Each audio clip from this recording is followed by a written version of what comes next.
భాగవత పద్యమకరంద ప్రియులరా నమస్తే.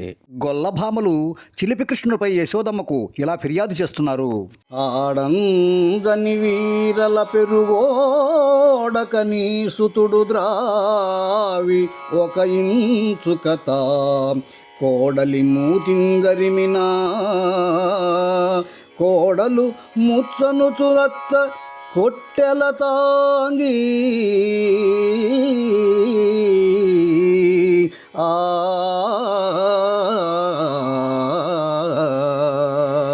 ఓయమ్మా యశోదమ్మ, ఆడుకోవడానికి వచ్చిన నీ కుమారుడు ఇదిగో ఈ ఇంటివారి పెరుగంతా త్రాగి చివరిగా కొంచెం పెరుగును నిద్రిస్తున్న ఆ ఇంటి కోడలు మూతికి రాసిపోగా అత్త కోడలే పెరుగు త్రాగిందని దొంగని ఆమెను కొట్టింది. వారిల్లు దొచ్చి కడవల దూరంబగు నెయ్యి ద్రావి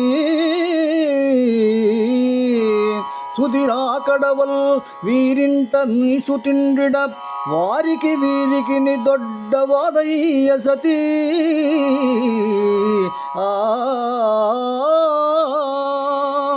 ఓ యశోదాదేవి, నీ కొడుకు వారింటిలోని కుండలో నిండుగా ఉన్న నేతిని త్రాగి ఆ ఖాళీ నేతి కుండలను ఇదిగో వీరింట్లో పడవేయటంతో వాళ్లకు వీళ్లకు పెద్ద తగాదైంది. వేలుపటే నాకంటెనో వేలుపు మరి ఎవ్వడనుచూ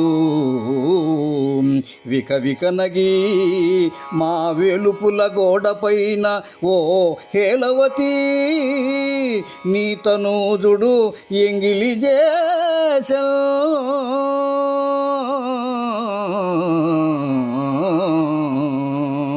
అమ్మా యశోద, మా ఇంటి గోడలపై ఉన్న దేవతల చిత్రపటాలు చూచి వీరు దేవుళ్ళా, నాకంటే వేరే దేవుళ్ళు ఉన్నారా అంటూ నవ్వి ఆ వేలుపుల పటాలున్న మా గోడలపై ఎంగిలి ఉమ్మేశాడమ్మా.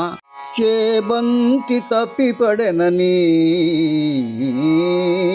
ప్రాబల్యము తోడవచ్చి భవనము వెనుకన్ మా బిడ్డ జలకమాడగా నీ బిడ్డడు వలువ తెచ్చే నెలతుక తగునే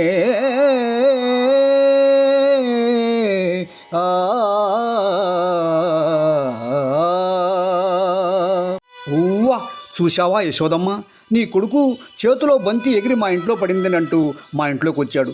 ఆ సమయంలో పెరట్లో స్నానం చేస్తున్న మా అమ్మాయి వస్త్రాలను పట్టుకొని పోయాడు. ఈ పనులేమన్నా బాగున్నాయటమ్మా? మిత్రులారా నమస్తే. దయచేసి పోస్ట్ను లైక్ చేయండి, షేర్ చేయండి, కామెంట్ చేయండి, ఛానల్ను సబ్స్క్రైబ్ చేసుకోండి.